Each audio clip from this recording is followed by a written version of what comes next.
Oke. Gimana tadi kuisnya? Susah nggak? Ada yang bener semua nggak? Ayo dong, di komen dong di bawah. Di chat. Nih, ada nih atas nama Kenshin, maba Harvard. Iya. Mau jadi anak Benar semua Harvard, nih. harus bener semua. Aldebaran salah Ah, satu doang. ini Aldebaran nih. Main sama siapa tuh? Sama Mbak Andin. Susah. Oke, kita lihat Oke, soalnya. oke. Ya nih, nomor satu. Soal pilihan siapa nih, Yola? Yang benar cuma dua orang. Padahal, ih. Ayo dong. Enggak deh. Kalian tuh belajar biologi udah sampai mana sih? Tanya aja. Kalau ada yang susah, nanti buat evaluasi ke depan. Kayak animalia masih kurang ya. Di sini kalau susah tuh soalnya Yola ya, bukan soal aku. Nggak ada, nggak ada. Udah sampai hari di tuh cepet. Udah sampai materi kelas 12. Yang lain udah sampai Oke, mana? gimana? Belum. Belum mulai biologi. Apa belum apa nih?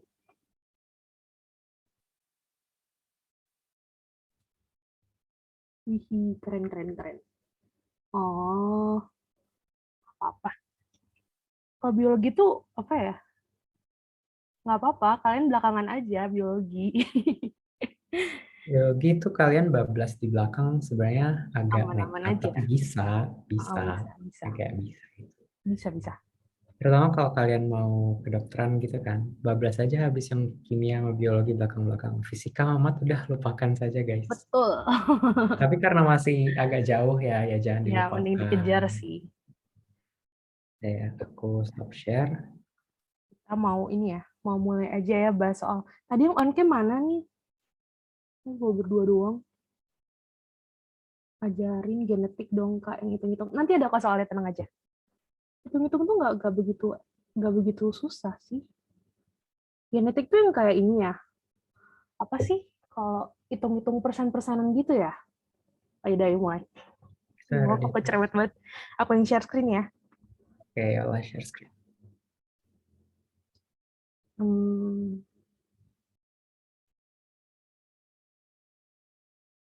share screen.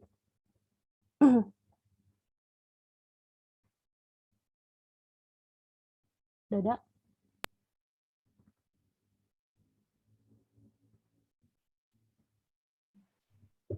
Dada ya.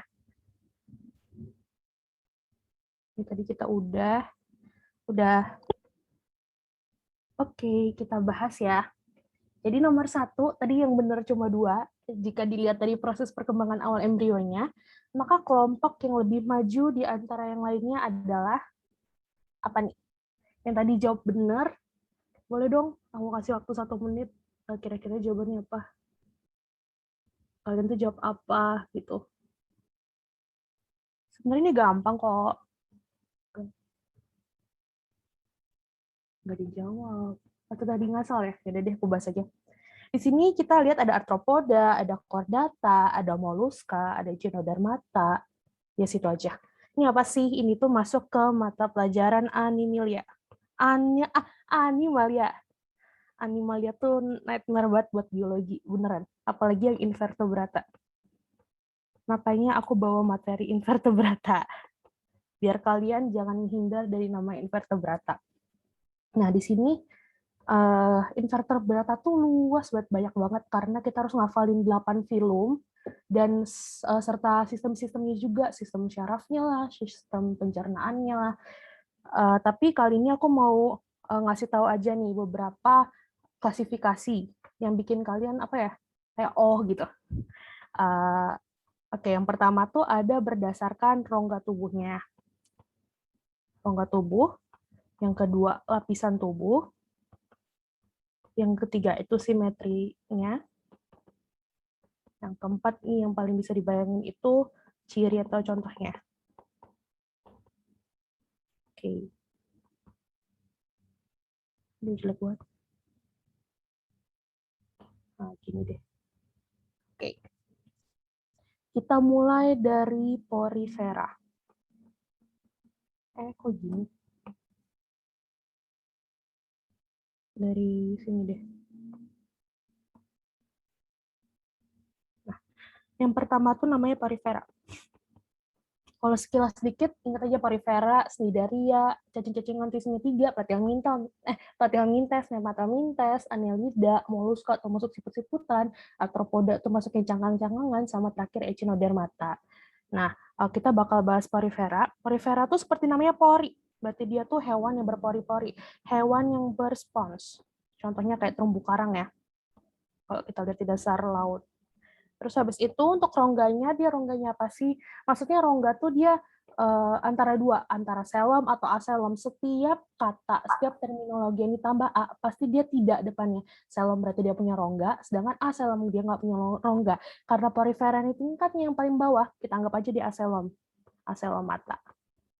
Nah, kalau lapisannya itu apa? Lapisan cuma ada dua kemungkinan, diploblastik atau triploblastik. Diplo sesuai dengan namanya berarti ada dua, dia punya dua jaringan, yaitu ektoderm dan endoderm. Sedangkan kalau triploblastik dia punya tiga jaringan, yaitu ektoderm, endoderm, dan terakhir mesoderm.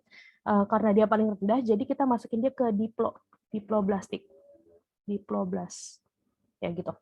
Untuk simetrinya tuh dia ada dua pilihan lagi nih teman-teman, ada radial sama bilateral. Pokoknya lebih tinggi levelnya tuh yang bilateral. Kalau radial tuh yang paling rendah. Jadi karena porifera ini hewan tingkat rendah, kita masukin dia ke radial. Nah, sampai sini. Oh iya, maaf ya. Nanti bilang ya kalau kecepatan. Oke. Sampai porifera, kita masuk aja ke cnidaria. Cnidaria tuh juga dikenal dengan namanya Coelenterata. Nah, dia itu punya rongga apa enggak, dia tuh udah punya. Jadi kita sebut dia selomata. Kalau nggak punya aselomata kayak porifera. Nah, kita bisa dilihat di sini ada perkembangan nih dari porifera ke cnidaria. Dari yang nggak punya jadi punya. Jadi kita udah bisa lihat ya perbedaannya di mana. Kayak ngerasa, oh hewannya tuh makin berkembang ya, makin tinggi tingkatnya. Terus habis itu untuk lapisan tubuhnya, dia diploblastik apa triploblastik? Antara dua itu. Dia masuknya ke diploblastik ya.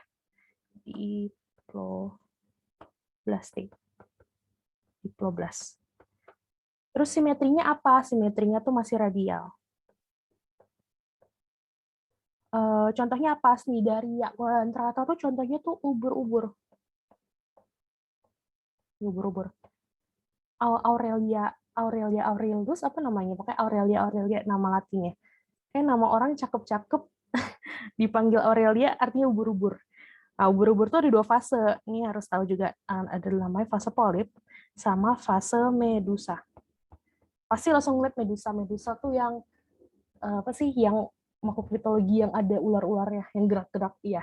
Jadi medusa tuh yang gerak, polip itu yang ketika ubur-uburnya tuh sedang dalam fase apa ya? Fase seksual, dia tuh berdiri di bawah di dasar laut gitu. Jadi dia kayak terumbu karang tapi sebenarnya dia cnidaria. Terus habis itu ada namanya, kita masuk ke cacing-cacingan. Nah, cacing-cacingan itu ada tiga. Ada tiga yang harus kalian bisa bedain, yang kalian harus tahu contohnya, yang kalian harus hafal. Yang pertama, platyhelminthes, platyhel, nematel,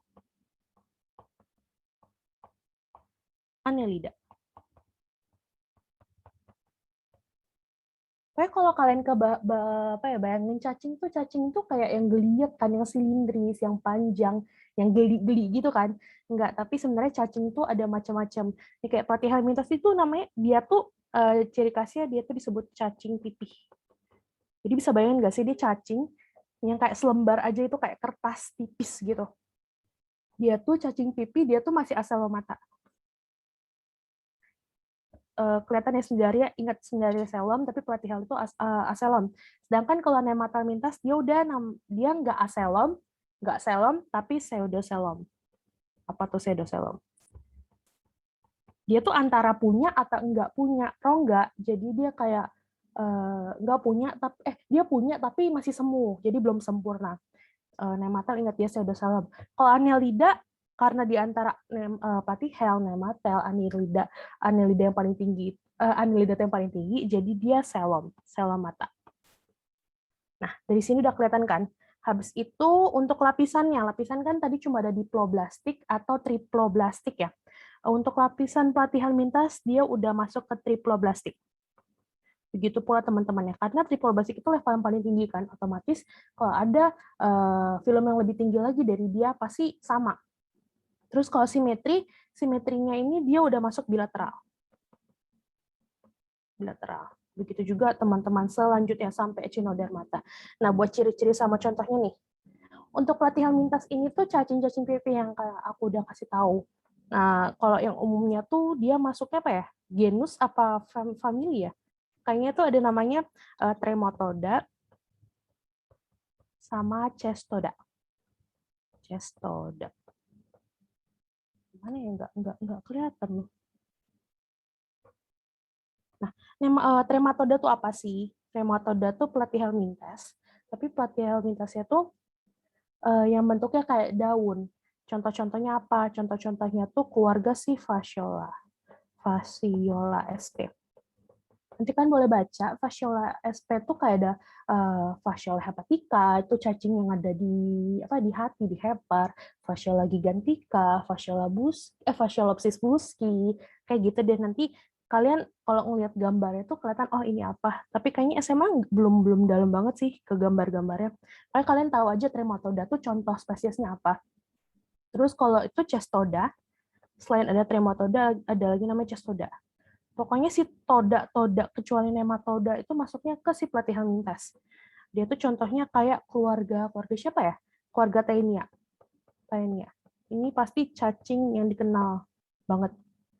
Taenia sp itu contohnya kayak Taenia saginata, Taenia solium, Taenia spiralis. Itu pokoknya cacing yang kalau kalian lihat tuh kayak kuitiau. Dia panjang, terus ada segmen-segmennya, progotit-progotitnya, terus warna putih kayak kuitiau, beneran deh. Nah, terus masuk ke nematel. Nematel tadi sesuai dengan toda-todanya. Jadi dia karena nematel namanya jadi nematoda. Gampang kan ngafalinnya? Nah, nematoda tuh apa aja sih? Nematoda tuh ada namanya cacing Ascaris lumbricoides. Ini cacing yang biasa, gimana sih tulisannya? Ascaris lumbricoides. Ini tuh cacing yang biasanya ada di usus, yang biasa kalau kalian cacingan, kalau misalnya kalian habis minum obat cacing, biasa di feses kalian tuh suka keluar, karena dia bisa menetap di usus sampai bertahun-tahun. Terus habis itu contoh lagi tuh hookworm, cacing tambang. Cacing tambang itu ada macam-macamnya, Ankylostoma duodena, Necotra americanus, Ankylostoma cenicum, gitu-gitu banyak deh. Terus habis itu ada lagi namanya Enterobius vermicularis. Ini kalau kedalaman materinya bilang ya, soalnya takut kalian nggak ngerti gitu. Enterobius vermicularis, ingetnya dia kayak parutan kelapa. Jadi kalau kalian tidur, terus tiba-tiba di daerah bokong kalian kayak ada putih-putih, nempel di kasur kalian, apa nempel di celana kalian, itu bisa dicurigai namanya Enterobius vermicularis gitu. Terus untuk Annelida ini sebenarnya paling gampang, di mana Annelida tuh yang biasa kita lihat, kayak cacing tanah, atau Hirudinea, ya, lintah. Nah, itu. Terus,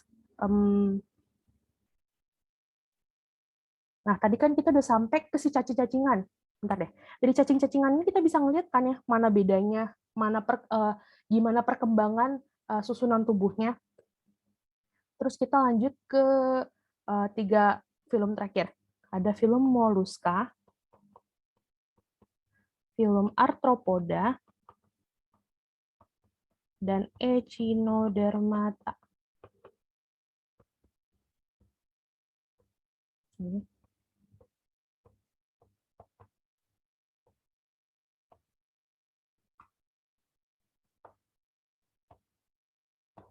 Nah, ke Mollusca itu dia karena pertama kan rongga ya, rongganya terakhir paling tinggi itu ada selom, pasti dia selom sampai habis. Terus yang kedua, dia tuh lapisan tubuhnya tadi terakhir itu si Annelida itu triploblastikanya. Makanya sampai ke sini habis triploblastik. Yang ketiga tuh simetrisnya gimana? Simetrisnya dia udah paling tinggi bilateral. Makanya sampai habis dia bilateral. Terus tinggal contoh-contohnya nih, moluska. Moluska itu biasanya hewan-hewan yang lunak, hewan-hewan yang punya cangkang, itu masuk ke moluska. Contohnya kayak gastropoda, siput-siputan, keong-keongan, terus gurita, dia kan lunak tapi nggak punya cangkang, nanti ada klasifikasinya. Terus habis itu arthropoda. Arthropoda itu adalah salah satu film yang besar banget anggotanya. Itu contohnya kayak insekta. Insekta tau lah ya. Insekta, insek, berarti dia serangga. Insekta. Habis insekta tuh ada apa lagi ya? Crustaceae. Itu tuh, iya nanti slide-nya bakal dikirim kok, tenang aja. Crustaceae itu apa? Udang-udangan, lobster-lobsteran, pokoknya yang punya kaki buku-buku. Habis itu arachnida juga, arachnida. Arachnida itu laba-laba, kalajengking, gitu-gitu. Terus akhirnya masuk film terakhir itu Echinodermata. Echinodermata pasti udah tahu lah ya, bintang laut. Ada macamnya sih, cuma anggota yang paling terkenal nih, yang paling famous itu bintang laut. Satu lagi tuh ada namanya chordata nih, yang belum pernah dengar. Chordata itu tuh kayak temennya si vertebrata. Kayak dia udah mau menuju ke vertebrata. Oke. Terus tadi buat yang ini, yang tadi minta balik ke slide sebelumnya. Udah kan ya? Udah, aku balik ya ke pertanyaannya. Oke, jika dilihat dari proses perkembangan awal embrionya, maka kelompok yang lebih maju di antara yang lainnya adalah berarti yang paling tinggi tingkatnya. Arthropoda, chordata enggak. Chordata bisa jadi, cuma arthropoda di atas arthropoda masih ada. Moluska arthropoda enggak ada. Salah. Arthropoda echinodermata bisa jadi, cuma arthropoda masih ada lagi di atasnya. Salah. Echinodermata dan chordata. Chordata paling terakhir udah mendekati vertebrata, echinodermata di invertebrata dia yang paling tinggi kan ya. Jadi jawabannya adalah yang D. Oke. Nomor 1 selesai dijawab, gampang kan ya? Oke, kita lanjut ke Kak Vero aja.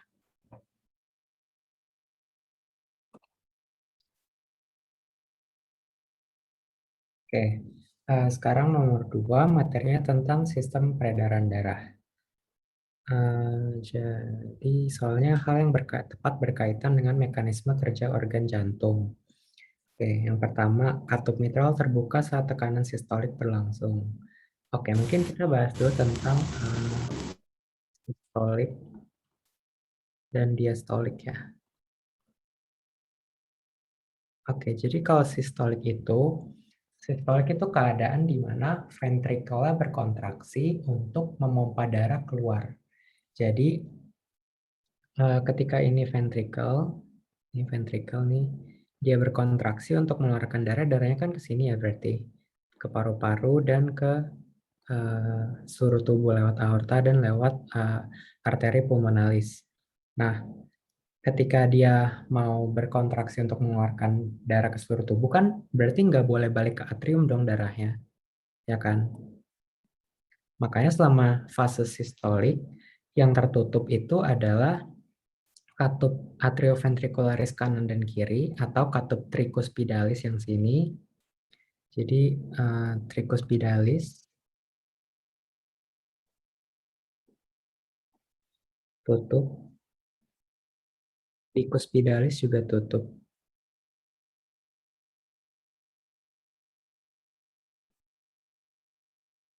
Sedangkan karena darahnya harus keluar dari jantung lewat arteri pulmonalis dan aorta, katup semilunaris pulmo dan katup seminaris aorta harus terbuka. Jadi semilunaris aorta plus pulmo buka.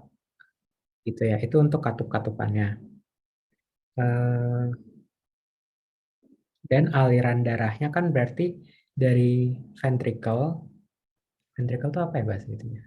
Bilik ya? Ya, dari bilik itu nanti akan ke seluruh tubuh dan ke paru-paru. Nah, di sini tapi namanya mitral. Mitral itu yang mana? Mitral itu nama lain dari bicuspidalis. Jadi nama mitral itu sama kayak bicuspidalis.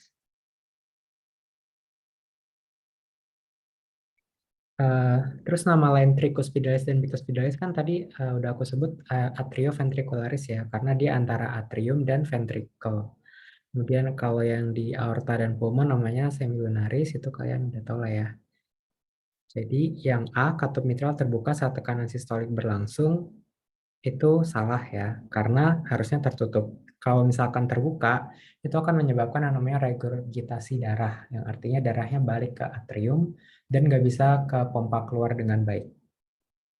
Jadi ini bukan. Kemudian katup semilunaris pada aorta tertutup saat tekanan sistolik berlangsung. Nah, yang B ini dia kurang tepat. Kenapa? Karena ketika tekanan sistolik, memang awalnya katup semilunaris dari aorta itu akan tertutup, tapi itu merupakan tahanan gitu. Jadi ventricle akan berkontraksi lebih kuat dari tahanan katup semilunaris sampai katup semilunarisnya itu terbuka. Jadi ini kurang tepat karena akhirnya juga semilunaris akan terbuka. Kemudian darah bersih dari paru-paru masuk ke atrium kiri saat tekanan sistolik berlangsung. Oke, ini harus bahas ke diastolik dulu. Nah, diastolik itu merupakan fase pengisian. Ya, artinya fase pengisian itu darah dari darah masuk ke ventricle atau masuk ke atrium. Ketika diastolik berlangsung, berarti yang ini tadi tertutup, dia akan terbuka. Jadi tricus atrioventricularis saja deh, biar cepat tulisnya.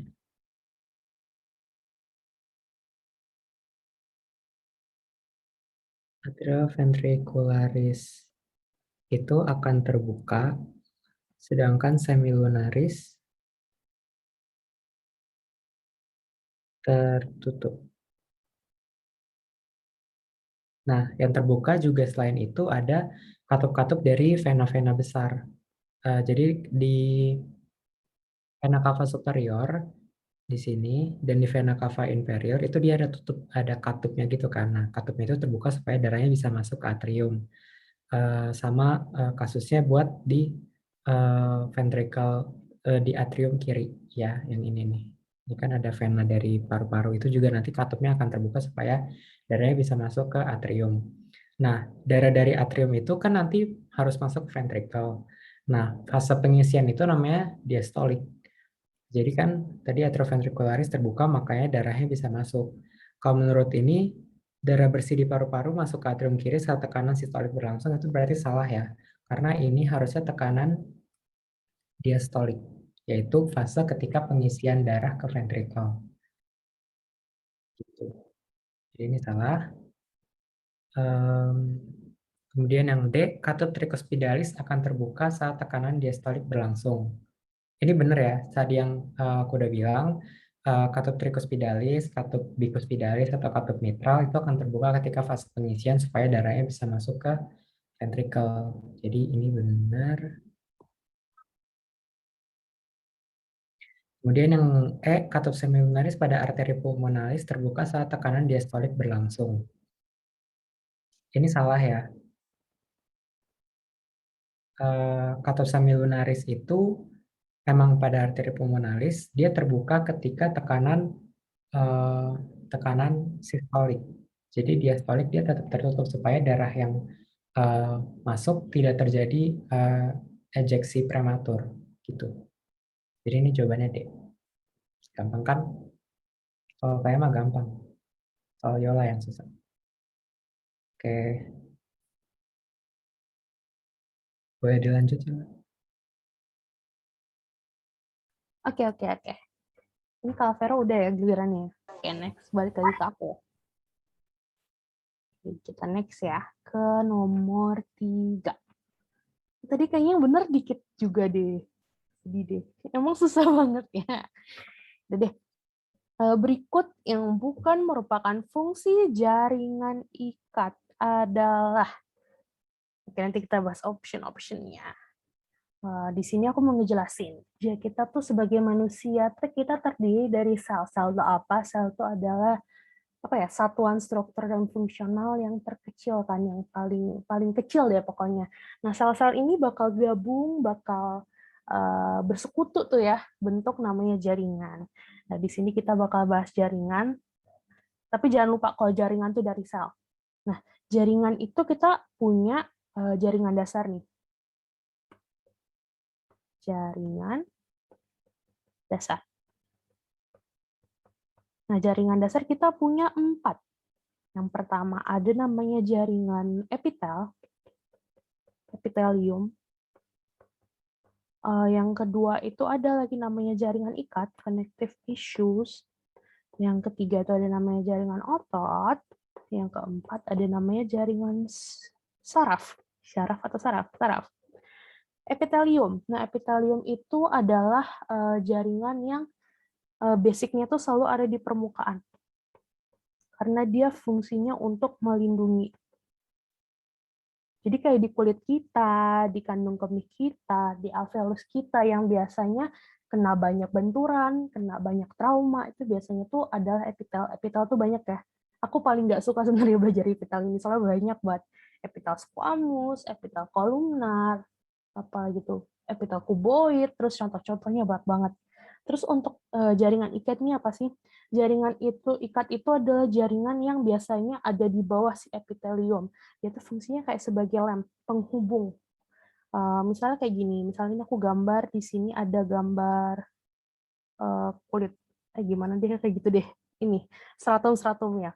Nah, di sini kita punya jaringan epitel nih. Biasa jaringan epitel kan yang gini ya. Kayak gini nggak sih gambarnya? Ntar aku lupa.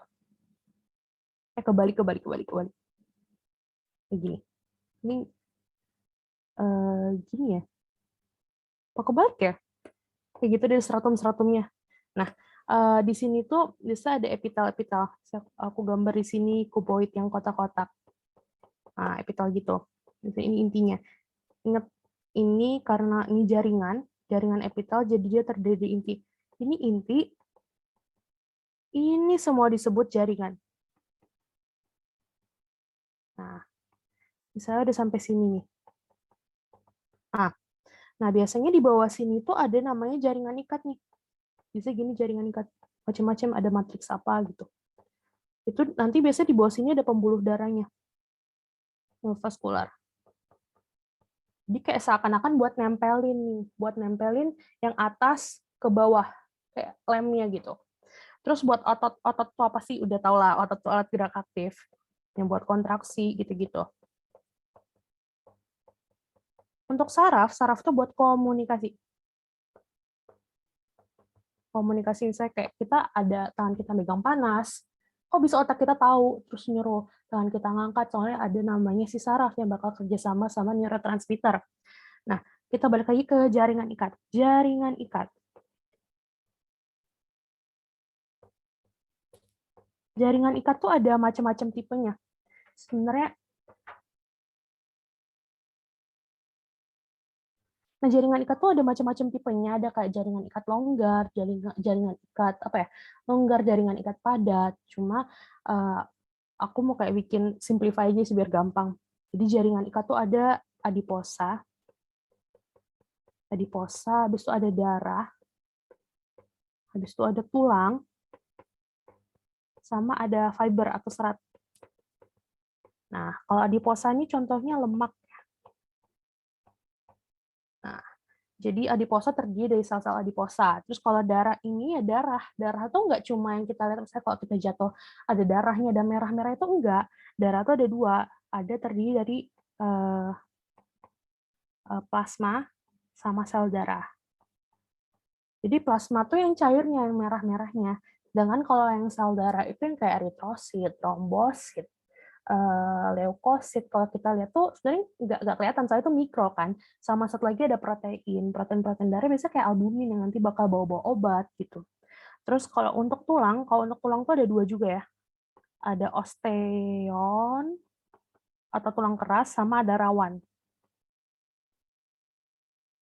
Tahu lah kalau osteon yang keras, yang tulang pipih kita, tulang di tangan, tulang kranium. Sedangkan kalau rawan itu yang biasa di hidung, di cuping telinga. Terus kalau untuk fiber itu apa? Fiber itu serat. Dia tuh kayak sebagai lemnya tadi, kayak misalnya ini epitelium ya. Di bawah ini biasa ada fiber-fiber, kayak contoh kayak kolagen, retikulum, elastis itu contohnya fiber, jadi kayak sebagai lemnya lah. Nah, kita balik ke option A, mengangkut gas-gas respirasi dari dan menuju sel-sel tubuh. Ini contohnya apa? Kan gas-gas respirasi dari dan menuju sel tubuh itu darah ya. Soalnya darah itu dia punya namanya sel darah. Sel darah itu apa? Sel darah itu salah satunya ada eritrosit. Eritrosit itu kan sel darah merah. Dia itu kan fungsinya untuk ini pertukaran gas, untuk difusi gas. Di mana nanti dia bakal bawa-bawa gas, bawa-bawa ya bawa-bawa macam-macam deh di situ jadi alat transportasinya. Jadi ini benar. Tapi yang ditanya ini kan yang bukan yang salah ya. Yang B, menyimpan cadangan makanan melalui penyimpanan lemak. Di sini kata kuncinya lemak, pasti benar dong ini jaringan ikat. Dia masuknya ke adiposa. Terus menghubungkan antar jaringan dan organ di dalam tubuh. Tadi kan aku udah bilang, fiber itu jadi lem, jadi penghubung antar organ, antar jaringan. Makanya dia tuh benar masuk ke jaringan ikat. Mengatur pergerakan tubuh dengan bertindak sebagai alat gerak aktif. Ini udah obvious banget ya, udah jelas banget. Dia masuknya ke jaringan otot. Salah. Iya salah maksudnya. Terus yang E, melindungi organ-organ penting dalam tubuh karena didukung struktur yang kokoh. Organ-organ penting ini organ-organ vital. Ini harusnya lebih ke tulang sih. Tulang kan jaringan ikat. Jadi jawaban yang salah, yang bukan adalah mengatur pergerakan tubuh dengan bertindak sebagai alat gerak aktif. Ini udah jelas banget sih. Udah. Gampang kan sebenarnya? Soalku tuh gampang. Oke, kita balik lagi ke Alvero ya.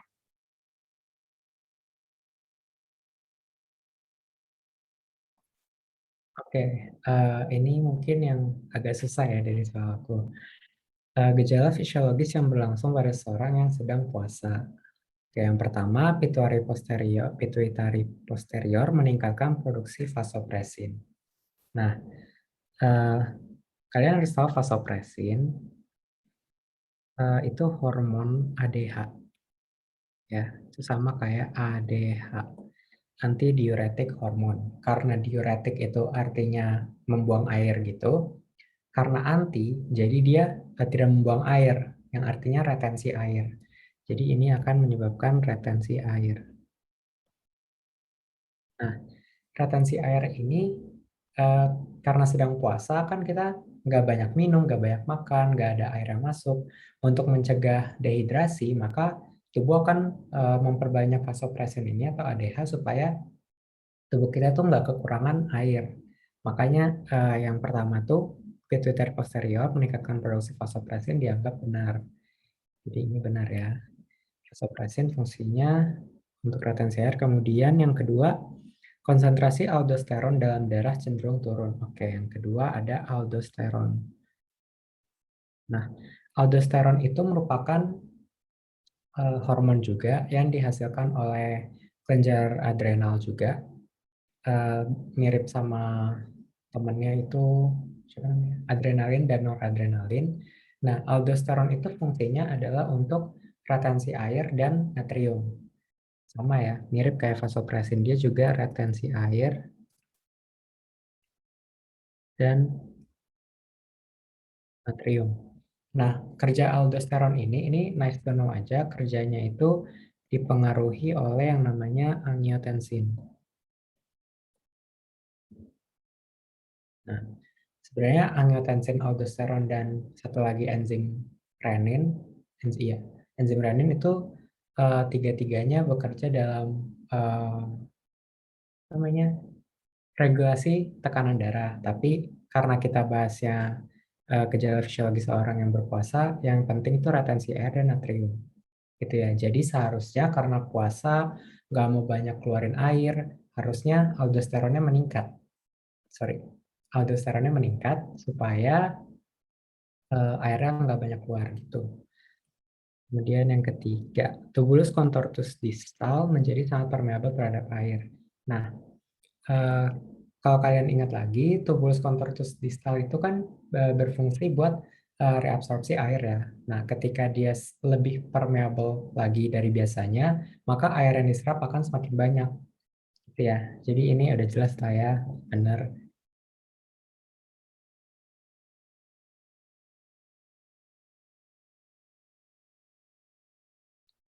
Viola nge-lag gak? Enggak kok.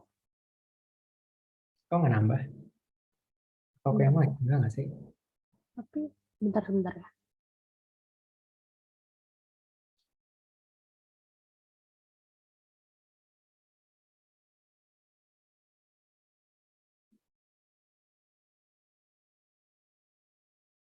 Coba deh coret-coret lagi. Udah, belum. Coba deh, Alvaro. Coba nih, coret apa gitu. Udah aku coret-coret dari tadi. Oh, ini udah. Kok di aku udah, di layar belum. Coba deh, bentar ya.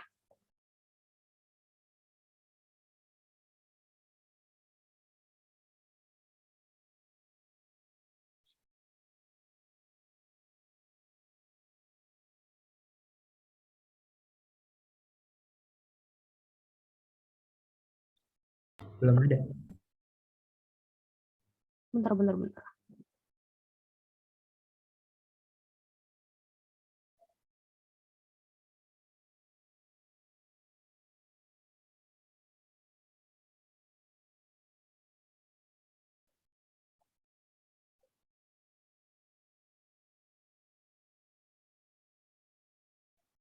Coba di refresh bisa nggak ya, Pak? Yang lagi share screen.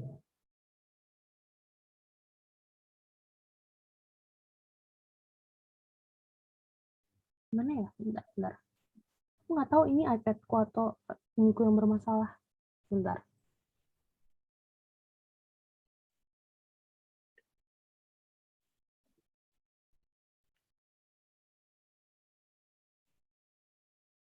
Udahkah?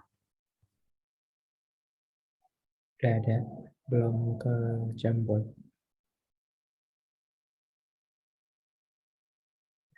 Udah ada ya? Oke, lanjut ya. Tadi kan yang nomor 3 udah jelas ya, makin permeabel terhadap air, maka fungsinya untuk menyerap air kembali semakin besar dan air yang disimpan tubuh lebih besar. Kemudian yang keempat, produksi urin mengandung konsentrasi urea yang rendah. Nah, kalau misalkan kita bicara konsentrasi, kalau bicara konsentrasi urea, eh, konsentrasi itu kan perbandingan antara solut dengan solvent. Nah, ketika konsentrasinya rendah, itu artinya solventnya lebih banyak daripada solutnya. Nah, karena kita menyimpan air lebih banyak, maka urea yang dikeluarkan itu akan lebih besar proporsinya dibandingkan airnya itu sendiri. Jadi harusnya yang benar adalah konsentrasi urea yang tinggi.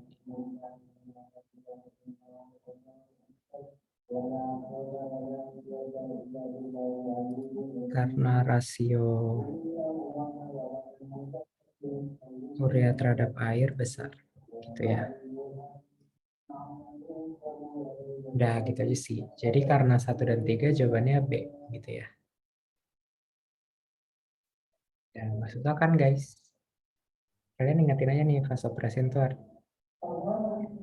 Oke, angiotensin itu suatu hormon yang dihasilkan dari mana ya? Kalau nggak salah dari ginjal gitu. Awalnya dari angiotensinogen, kemudian nanti dia jadi angiotensin 1, angiotensin 2 gitu kan. Ini berisik nggak? Maaf ya kalau berisik. Intinya angiotensin tuh dia bahkan berperan dalam meningkatkan retensi air lewat aldosteron, terus dia juga bikin kita haus, terus retensi air lewat aldosteron, tapi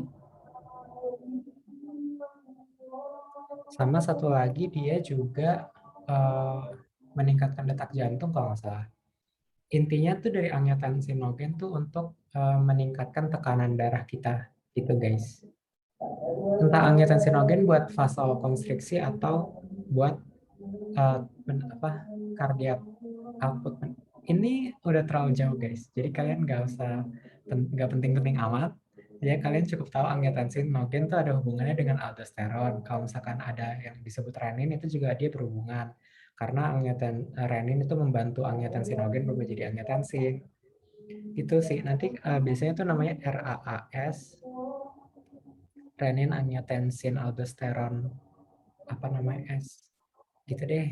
Renin, angiotensin sama aldosteron itu nanti bekerja intinya sebenarnya buat tekanan darah Gitu. Udah, itu yang kalian perlu tahu daripada aku ngomong kebanyakan.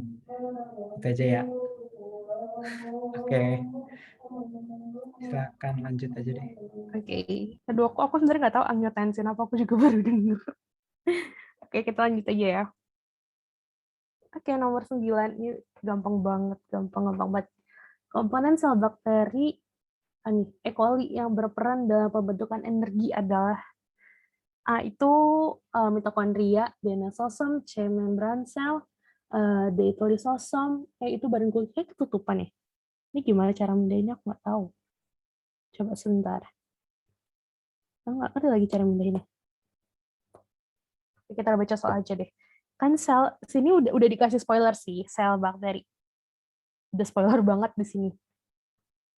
Dan pembentukan energi. Nah, kalau bakteri itu apa sih? Eukariotik atau prokariotik? Bakteri itu masuknya ke prokariotik. Prokariotik. Jadi masuk prokariotik satu-satunya itu cuma si bakteri doang ya. Di dalam kingdom itu, si Monera aja. Sisanya tuh udah masuk ke eukariotik. Terus habis itu untuk pembentukan energinya,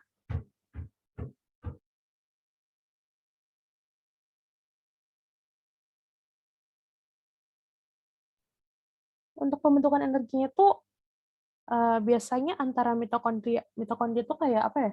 Kayak identik banget kan sama namanya energi-energian tuh, fosforilasi oksidatif, bla bla bla bla bla bla bla bla kayak itu deh. Terus satu lagi antara mesosom. Mesosom itu apa? Jadi mesosom itu kayak organel yang ada di prokariotik. Prokariotik kalau aku gambar gini ya. Anggap aja bakteri. Segini. Ini saya kapsul-kapsulnya ini. Kapsul. Ini dinding apa enggak. Ini dinding. Ini pilus. Terus habis itu di sini ada flagella misalnya. Ini banget. Terus di sini ada materi genetiknya. Nah, ini kan kalau kita lihat di sini tuh, kalau kalian lihat di gambar tuh sebenarnya ini nggak kelihatan ada apa aja, organelnya apa aja. Sedangkan kalau kita lihat di eukariotik, misalnya kayak ini sel, misalnya ini nukleusnya, ini retikulum endoplasmanya, ini badan Golginya kan kelihatan ya. Terus mana mitokondrianya, ada kristal-kristalnya, ada vakuolanya, gitu kan kelihatan. Kalau ini tuh kayak nggak kelihatan gitu. Jadi organel yang punya multifungsi di prokariotik itu namanya mesosom. Kalau yang untuk di eukariotik mitokondria itu untuk pembentukan energi itu mitokondria. Habis itu ada lagi namanya membran sel. Membran sel itu apa? Membran sel itu tahu lah ya. Membran sel itu ya ini membrannya, membran plasmanya ini.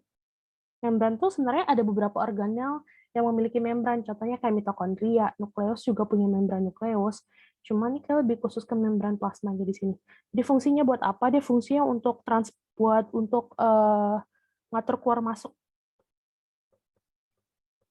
Itu kayak ibarat kata dia jadi gerbangnya. Jadi lu nggak boleh masuk, lu boleh masuk gitu. Jadi dia bakal seleksi mana yang boleh masuk, mana yang nggak boleh masuk. Terus lisosom itu apa? Lisosom itu dia adalah kan namanya lisosom, lisis itu kan artinya pecah hancur. Berarti dia tuh organel yang sifatnya menghancurkan, sifatnya melisiskan karena di dalamnya ada namanya enzim hidrolisis di mana dia bakal melisiskan tuh yang namanya kuman bakteri itu bakal dilisis sama sama enzim hidrolitik itu. Terus yang terakhir ada badan Golgi. Badan Golgi itu yang mirip retikulum endoplasma sih. Badan Golgi itu yang fungsinya untuk apa ya? Sekresi vesikular. Aku lupa deh kalau di SMA tuh badan Golgi sebutannya buat apa ya? Pokoknya gini deh. Biar makin pakem lagi. Jadi kalau di eukariotik ini ada nukleus ya. Di dalamnya tuh ada nukleolus. Terus dalamnya ada kromosom dan lain-lain. Terus habis itu pasti di luar nukleus itu ada lagi namanya ini retikulum endoplasma. Dia bentuknya ada garis-garis gitu, ngumpul-ngumpul. Nah, ingat retikulum endoplasma tuh ada yang kasar, ada yang halus. Iya, halus. Retikulum yang kasar tuh ingat aja yang ada ribosomnya. Ribosom. Sedangkan yang halusnya nggak ada ribosom. Nah, yang kasar ini, retikulum kasar ini sebenarnya cuma buat numpangin nih, buat tempat si ribosom ini nempel. Sedangkan yang halusnya biasa buat sintesis lipid gitu-gitu. Nah, kan habis itu biasa di luar dari retikulum endoplasma itu ada badan Golgi. Sebenarnya kayak laba-laba gini. Nah, kalian ingat kan kalau di transkripsi translasi, jadi pertama DNA tuh bakal ditranskripsi di dalam. Nah, habis itu ngasilin mRNA kan. mRNA tuh bakal ditranslasi di ribosom. Ribosom tuh ada di retikulum endoplasma yang kasar. Nah, setelah itu kan udah jadi tuh protein, udah sintesis protein. Terus proteinnya gimana? Masa ngetep di retikulum endoplasma aja? Nah, protein-protein ini bakal masuk ke namanya badan Golgi. Makanya badan Golgi itu selalu ada di luar-luarnya si retikulum endoplasma. Jadi badan Golgi ini bakal masukin si protein-protein ini ke vesikula-vesikulanya nih, ke tangan-tangannya. Nanti misalnya ini, protein ini, lama-lama dia bakal lepas, akhirnya dia keluar ke membran plasma. Kan protein tuh kalau diproduksi pasti ada gunanya dong. Protein tuh kan bisa buat reseptor, bisa buat enzim, itu banyak banget ya pokoknya. Nah, kalau tetap di dalam sel doang, nggak ada gunanya dong. Oleh karena itu diperlukanlah vesikula-vesikula ini buat jadi alat transportnya. Soalnya si protein ini nggak bisa jalan begitu aja di dalam sel itu, karena ada polaritas tertentu kan.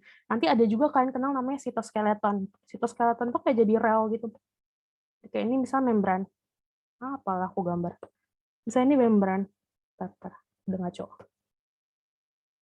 Misalnya ini membran. Ini membran sel ya.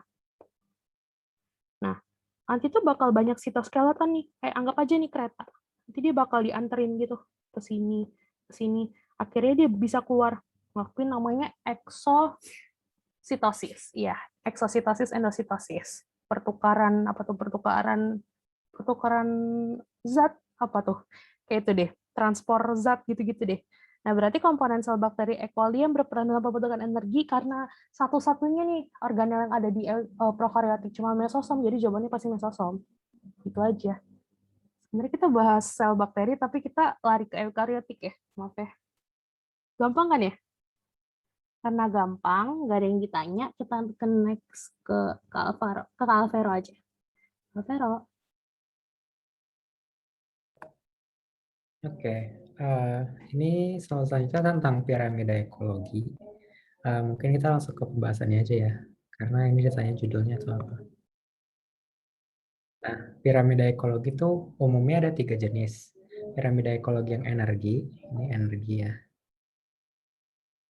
Ini jumlah, dan kan ini biomasa.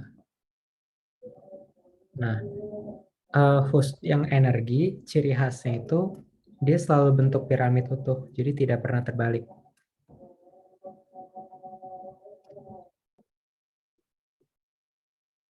Nah, kenapa dia tidak pernah terbalik?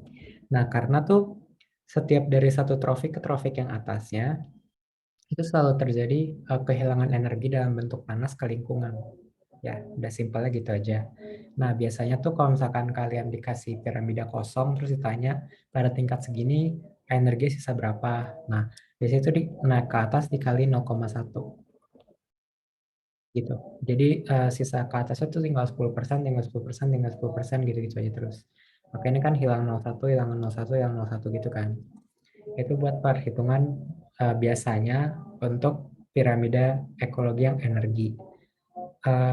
Ini juga karena dia tidak pernah terbalik, mau dia di akuatik, mau dia di terestrial, itu selalu yang paling atas tingkat energinya selalu paling rendah, sedangkan produsen tingkat energinya paling tinggi. Gitu. Kemudian yang selanjutnya ada piramida jumlah. Piramida jumlah juga biasanya tuh nggak ada yang kebalik gitu, karena konsumen puncak itu yang paling tinggi, itu kan biasanya paling sedikit ya di alam gitu. Sedangkan yang produsen tuh biasanya paling banyak. Lihat aja ini rumput ada 1,5 juta, terus tikus tinggal 200, ular tinggal 90.000, elang tinggal satu doang di dalam suatu ekosistem. Jadi ini piramida jumlah membicarakan momen tentang kayak jumlah organismenya ada berapa gitu. Kemudian yang piramida biomasa. Nah, piramida biomasa ini baru yang agak ada uniknya gitu, karena di yang ekosistem akuatik itu nanti piramidanya akan terbalik. Nah, pertama kan kita bahas dulu tentang biomasa. Biomasa itu benar-benar cuman berbicara tentang secara fisik, secara berat gitu, secara massa, organismenya tuh ada berapa banyak gitu di dalam satu trofik gitu loh. Kayak misalnya di trofik pertama nih, trofik produser atau produsen gitu, biomasanya kayak berat kering dari tanaman-tanaman yang ada itu berapa banyak. Kan banyak banget gitu ya. Kalau kita mikir misalnya kayak di ekosistem hutan, kan tumbuhan-tumbuhannya, segala macam rumput, kayak bunga, pohon, segala macam itu kan kalau misalkan di kita timbang itu kan yang paling berat dong harusnya. Kayak nggak mungkin lebih berat daripada herbivora lain atau karnivora, apalagi terhadap konsumen paling atas karena kan dia biasa paling dikit menurut piramida jumlah. Nah, tapi kalau misalkan di itu kan di ekosistem terestrial. Kalau misalkan di ekosistem akuatik, yang terjadi adalah dia tuh dilihat per satuan luas. Nah, misalnya di produsen di laut itu kan contohnya fitoplankton gitu ya. Nah, fitoplankton kan kecil-kecil banget gitu ya. Kalau misalkan kita lihat dalam 1 meter perseginya gitu, fitoplanktonnya paling ada berapa sih? Kayak kita aja nggak bisa lihat di dalam kayak 1 meter kubik air itu ada berapa banyak fitoplanktonnya. Karena itu kan kecil-kecil banget, makanya biomasanya juga nggak seberapa. Tapi itu tetap cukup buat ini kenapa hilang? Ya udah nggak apa deh. Oh, nggak terus juga. Eh, Biomasanya tuh fitoplanktonnya tetap cukup buat hewan di atasnya. Nah, ada faktor lain itu di lautan itu kan eh, nggak ada gravitasi yang bakal membatasi pertumbuhan hewan. Makanya ada hewan-hewan besar kayak eh, hiu kan gede gitu ya, atau kayak paus biru itu kan juga hewan paling gede di bumi saat ini gitu kan. Itu tuh karena nggak ada gaya dari gravitasi yang membebani dia dan nggak bisa tumbuh gitu kan. Nah, makanya masa-masa biomasa dari eh, ikan-ikan itu bisa jadi lebih gede gitu. Dan kalau kalian mikir juga, ikan-ikan yang bersifat karnivora itu kan rata-rata gede ya, kayak paus orca, ya itu paus kan ya, paus orca atau hiu, itu kan biasa gede-gede. Dan juga ikan-ikan kan biasa lebih gede dari fitoplankton, itu kayak common sense gitu kan. Makanya karena juga dilihat dari persatuan luas, itu biomasa produsen akan lebih kecil daripada biomasa eh, konsumen paling atas. Kayak dia spesial, dia terbalik. Nah, gitu. Nah, itu eh, 3 piramida ekologi yang paling umum. Kalau kita balik ke soal, berarti jawabannya eh, karena dia terbalik ya, sudah jelas yang piramida biomasa pada ekosistem laut. Nah, kenapa nggak piramida biomasa pada ekosistem rawa? Rawa kan ada airnya juga. Nah, rawa itu masih termasuk semacam kayak terestrial gitu, soalnya bukan akuatik yang benar-benar air semua gitu loh. Kayak airnya dikit doang kan, kayak banyakan lumpur gitu-gitu. Jadi itu tidak termasuk. Nah, kemudian piramida jumlah itu juga salah karena cenderung dia piramida nggak kebalik, kayak gini ya. Kemudian piramida energi juga dia nggak pernah terbalik. Dan rawa juga termasuk terestrial, maka dia begini. Ini doang yang kebalik ya. Dah, itu doang piramida ekologi. Ada yang mau nanya nggak? Nggak kan? Gampang lah, bisa lah. Nggak ada ya? Oke, kalau nggak ada boleh dilanjutin sama aja, Pak. Oke. Ayo dikit lagi soalnya semangat-semangat. Oke, kita masuk ke nomor 7. Ini lagi-lagi ketutupan. Kenapa? Astaga. Cina aku tulis aja optionnya ya. A itu 100%. B itu 75%. C itu 50%. D itu 25%. E itu 0%. Oke, masuk ke pertanyaannya. Seorang wanita normal tidak membawa gen buta warna menikah dengan pria buta warna. Sorry, bentar. Seorang wanita normal tidak membawa gen buta warna menikah dengan pria buta warna dan anak laki-laki mereka menikah dengan wanita carrier. Peluang cucu laki-laki mereka buta warna adalah ada pilihannya A sampai E. Kita masuk ke apa nih ya? hereditas ya, hereditas namanya, hereditas tapi yang di manusia. Kita masuk ke gen buta warna. Kita ingat dulu, buta warna, colorblind. Itu masuk ke apa? Dia terpaut apa? Nah, dia terpaut oleh dia terpaut kromosom X yang resesif. Ingat ya, nanti kalian kalau bisa ngafalin tuh yang terpaut kromosom X resesif apa, yang dominan apa, pokoknya hafalin isi-isinya tuh apa aja. Tapi beberapa aja sih, nggak usah semua. Terus kita juga harus tahu nih, apa namanya, fenotip ya, genotipnya. Ada, saya kayak gini, aku XB, ini yang cewek ya, XB, kemungkinannya. Nah, kalau kayak gini kita liatin cewek, ketika dia XB besar, dia artinya dia perempuan, tapi dia normal. Karena buta warna itu resesif ya, resesif atau yang huruf kecil. Terus kalau kayak gini, XB besar, XB kecil, dia ada B kecilnya, ada B besarnya, berarti dia tuh wanita carrier. Jadi dia bawa gen buta warna, tapi karena yang dominan itu adalah yang B besarnya, yang normalnya, jadi dia tuh secara dilihatnya tuh normal. Terus XB kecil dia tuh wanita, tapi dia yang buta warna. Nah, kalau yang laki-laki, XB besar Y atau XB kecil Y ini, cuma ada dua kemungkinan nih, antara laki-laki normal atau laki-laki yang buta warna. Jadi cuma ada dua kemungkinan karena X-nya cuma satu kan ya. Terus kita masuk ke soalnya. Kita masuk ke ini. Seorang wanita normal tidak membawa gen buta warna, berarti wanita normal apa? Wanita buta normal itu XB besar kan ya. Terus menikah dengan pria buta warna. XB kecil, karena resesif, dia nggak ada carrier. Anaknya gimana? Untuk pengaliannya gini aja. Kita sederhanain deh. Ini kan kalau kayak gini kan tinggal XB doang ya. Tinggal XB sama Y. Tinggal kali silang, berarti hasil anakannya itu bisa XB besar, XB kecil, atau XB besar, Y. Terus kita masuk kedua. Keturunan kedua. Anak laki-laki mereka menikah dengan wanita carrier. Yang laki-laki apa? Yang laki-laki di sini sifatnya normal kan ya. Nah, tapi si normal ini, kita ke sini, semoga cukup. Si normal ini nikah sama wanita yang carrier. Wanita carrier itu apa? Berarti heterozigot ya. XB besar sama XB kecil. Hasilnya apa? Kita jabarin dulu. XB besar, XB kecil. Ya.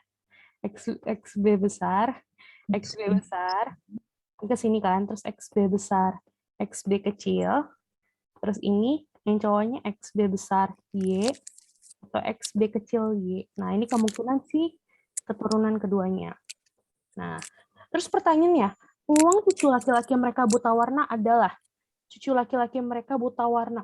Sebenarnya kalau dilihat di sini cucu laki-laki mereka ini kan yang XY ini kan, yang buta warna ini kan. Aku juga kurang ngerti sih maksudnya yang ditanya tuh di antara laki-laki aja atau di antara semua cucu. Kalau ini misalnya di antara semua cucu, di antara semua itu yang laki-laki buta warna kan cuma 25% ya, 1/4 kan, 1/4. Kalau di antara laki-laki aja, dia tuh berarti gini kan, berarti 50/50. Jadi 50%. Jadi sebenarnya tergantung option sih. Cuma kalian kalau memilih salah satu sebenarnya udah bener-bener aja. Gitu. Kalian ada yang mau ditanya nggak kira-kira? Gampang kan ya? Cuma ya, kalau kayak gini harus nyediain coret-coretan aja. Oke, karena kayaknya nggak ada yang mau ditanya, biar cepat kita lanjut next ke Kak Avera ya. Oke, untuk soal nomor 8 ini tentang proses eutrofikasi. Nah, eutrofikasi itu kan merupakan proses Terus deh. Eutrofikasi. Itu kan semacam penimbunan dari pupuk ya gitu di perairan. Dia menyebabkan perairan itu jadi subur. Perairan jadi subur, banyak tanaman yang menutupi permukaan air. Tanaman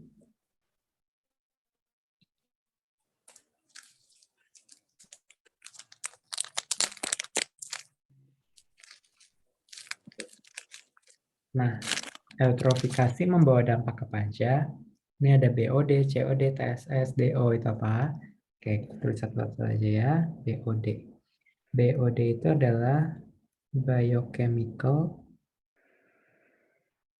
oxygen demand. Sedangkan COD dia chemical oxygen demand. Kemudian TSS total suspended solids. Kemudian DO dissolved oxygen. Nah, kalau di Indonesia berarti BOD itu kebutuhan oksigen biokimia, sedangkan COD itu kebutuhan oksigen kimia. Total suspended solid itu jumlah zat padat yang ada di perairan. Kemudian dissolved oksigen itu oksigen yang terlarut. Nah, oke. Sekarang kita bayangin ada terjadi proses eutrofikasi di mana misalnya eceng gondok deh. Misalnya di suatu sungai gitu terjadi eutrofikasi, kemudian ada banyak eceng gondok yang tumbuh dan menutupi perairan. Karena banyak tanaman itu kan makhluk hidup ya. Makhluk hidup kan memerlukan yang namanya oksigen untuk hidup. Nah, makanya karena dia lebih banyak organisme berupa eceng gondok, berarti biochemical oxygen demand-nya semakin meningkat. Nah, mungkin apa yang membedakan biochemical dan chemical aja? Nah, kalau biochemical itu oksigennya buat proses-proses biokimiawi, misalnya buat proses anabolisme misalnya, atau kayak katabolisme, pokoknya proses-proses yang terjadi dalam tubuh. Itu namanya proses biokimia. Oksigennya dipakai untuk proses tubuh gitu ya, terusnya proses tubuh. Tapi intinya proses biokimia itu proses kimiawi yang terjadi dalam tubuh. Sedangkan kalau chemical oxygen demand itu proses kimiawi yang terjadi di perairan, misalnya kayak mau ada zat-zat di air yang harus teroksidasi. Nah, itu peran dari chemical oxygen demand, itu kebutuhannya di situ. Jadi ini oksigen untuk oksidasi substrat di luar tubuh gitu ya, luar tubuh atau luar organisme gitu. Maka karena misalkan semakin banyak tanaman yang ada di perairan itu, kebutuhan biokimianya tentu harus meningkatkan. Selain itu, chemical oxygen demand juga meningkat karena semakin banyak organisme di situ, maka zat yang dikeluarkan juga akan semakin banyak kan. Nah, itu nanti bakalan dioksidasi menggunakan demand-nya itu dinamakan chemical oxygen demand. Maka 1 dan 2 itu akan meningkat. Jadi ini benar. Kemudian, ketika terjadi eutrofikasi juga, maka kan organisme makin banyak. Organisme kan termasuk zat padat. Maka total suspended solidnya juga akan meningkat. Gitu. Jadi ini juga meningkat. Nah, kemudian dissolved oxygen. Bayangin lagi ketika semakin banyak organisme, oksigen yang dipakai semakin banyak. Akibatnya, oksigen yang terlarut itu semakin berkurang dong karena dipakai terus-menerus. Jadi yang benar adalah dissolved oxygen itu harusnya menurun. Ya.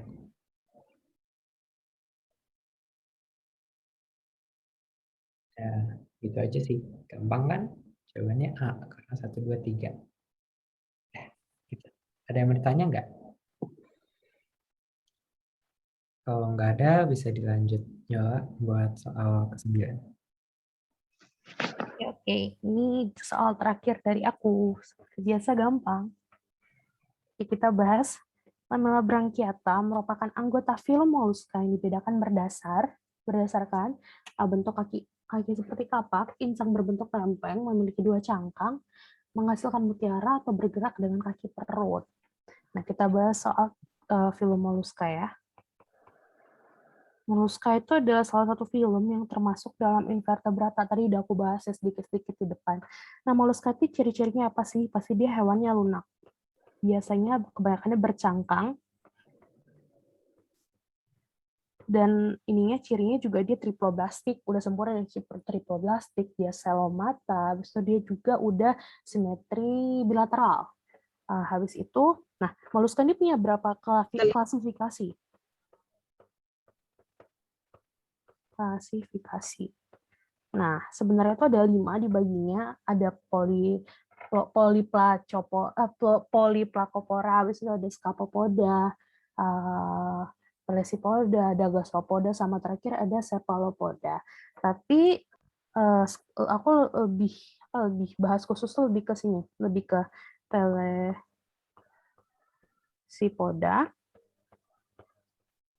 pelesipoda, gastropoda, terakhir ada lagi namanya cephalopoda.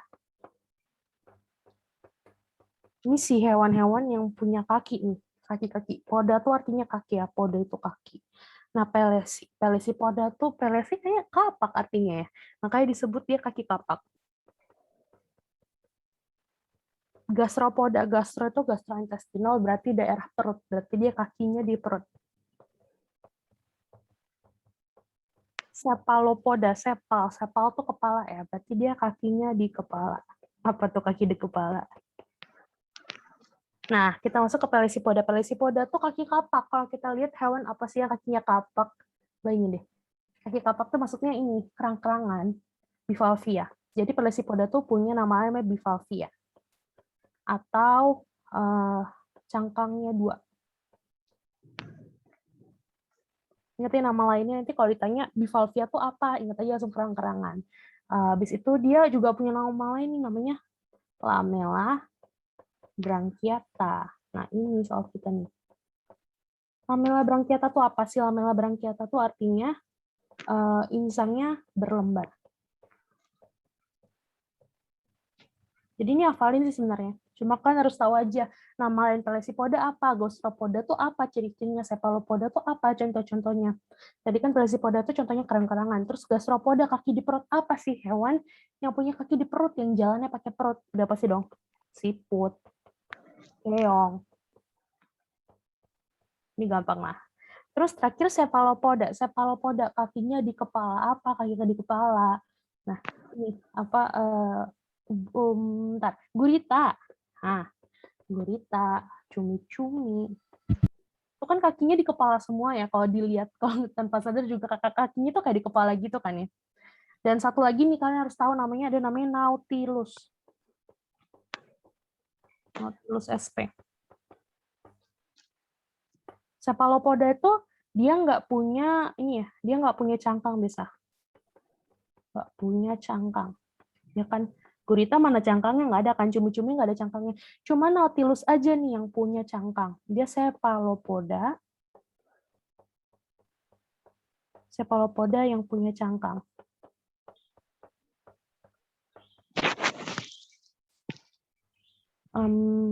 Berarti kalau kita translatein ke sini, bentuknya seperti kapak, itu apa namanya?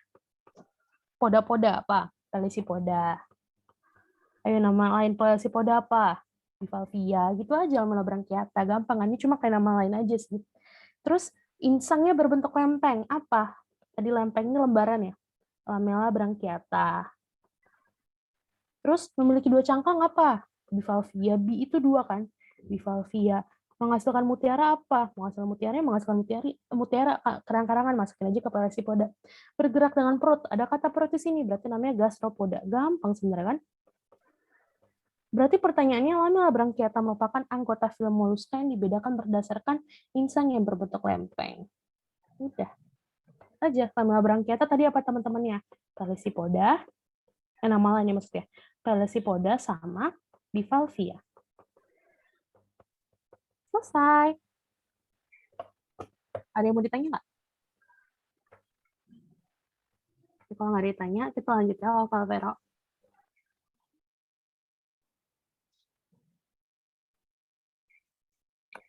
Oke, yang nomor 10 tentang metabolisme ya. Gluconeogenesis dapat terjadi apabila ada penurunan asupan gula sederhana ke dalam sel yang dari karbohidrat.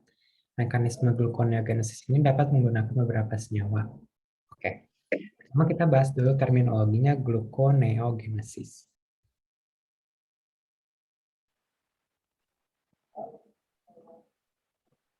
Gluko artinya kan gula ya. Genesis itu pembentukan. Neo itu artinya baru, jadi pembentukan gula baru gitu. Nah, gluconeogenesis itu adalah pembentukan gula baru yang artinya tuh dari bahan yang bukan karbohidrat. Dari bahan non karbohidrat. Gitu ya. Nah, gluconeogenesis ini itu kebalikannya dari glikolisis.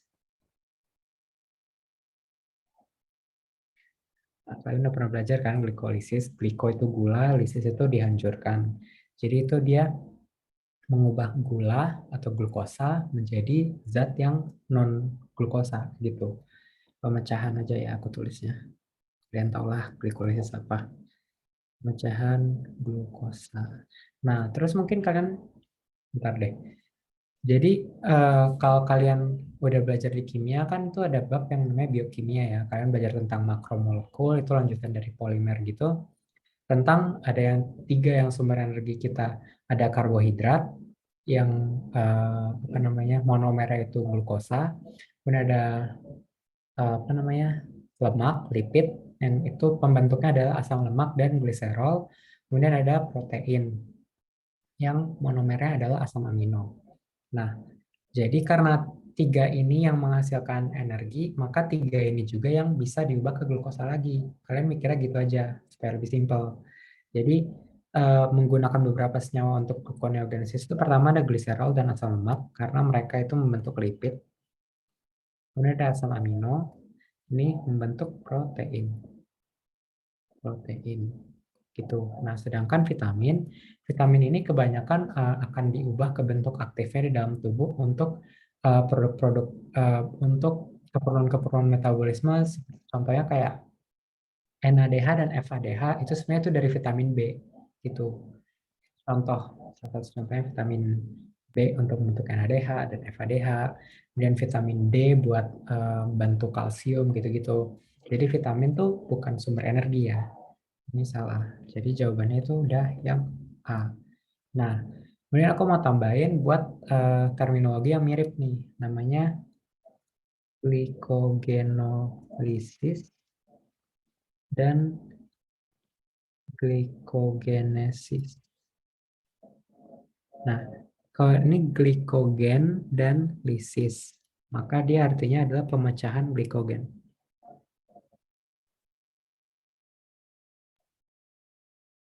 Nah, pemecahan glikogen ini terjadi kalau misalnya gula darah kita udah rendah gitu ya. Gula darah kita rendah, maka perlu glukosa untuk melanjutkan kegiatan dalam tubuh gitu. Maka glikogen-glikogen yang bisa disimpan di otot gitu atau di hepar, di hati, itu akan dipecah. Nah, ada hormon yang mempengaruhinya itu namanya hormon glukagon. Sedangkan yang glikogenesis berarti glikogen dan genesis ya. Glikogen, genesis itu pembentukan. Maka ini disebut pembentukan glikogen. Nah, ini terjadi tentunya kebalikan dari rendah glukosa itu adalah glukosa yang tinggi. Jadi ketika glukosa darah tinggi, misalnya habis kita makan dan semua glukosa itu nggak kayak gitu, akan disimpan dalam bentuk glikogen dibantu oleh insulin. Nah, mungkin kalian pernah dengar lah ya pasti tentang yang penyakit diabetes gitu. itu kan insulinnya tidak bisa bekerja dengan baik. Akibatnya tuh jadi diabetes. Itu karena tingkat glukosanya terlalu tinggi dalam darah. Jadi glikogenesisnya tidak bisa berjalan dengan baik. Gitu aja sih. Ini buat terminologi yang mirip-mirip gitu lah namanya. Udah sih, mungkin itu aja. Apakah ada yang mau ditanyakan?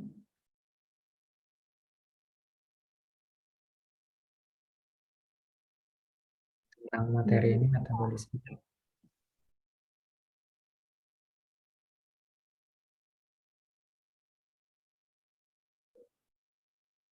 Nanti Jamboardnya dibikin jadi PDF terus dikirim ke lewat Marsi aja. Kalau Oke, udah belum cukup jadi Mas. nanti ada kok di Instagramnya, di bio ada kok. Buka aja ke di situ. Baik, Oke. Kak. Oke, jadi soal-soal kita udah selesai. Kita ada form feedback dulu nih. Boleh diisi ya. Bentar.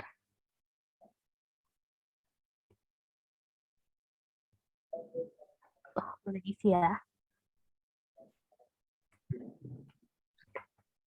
Sekarang apakah ada yang mau nanya tentang materi di luar ini juga nggak apa-apa. Kalau ada yang mau ditanya, nggak materi biologi juga nggak masalah. Asal jangan nanya materi Bahkan fisika jangan matematika materi aja. fisika atau matematika.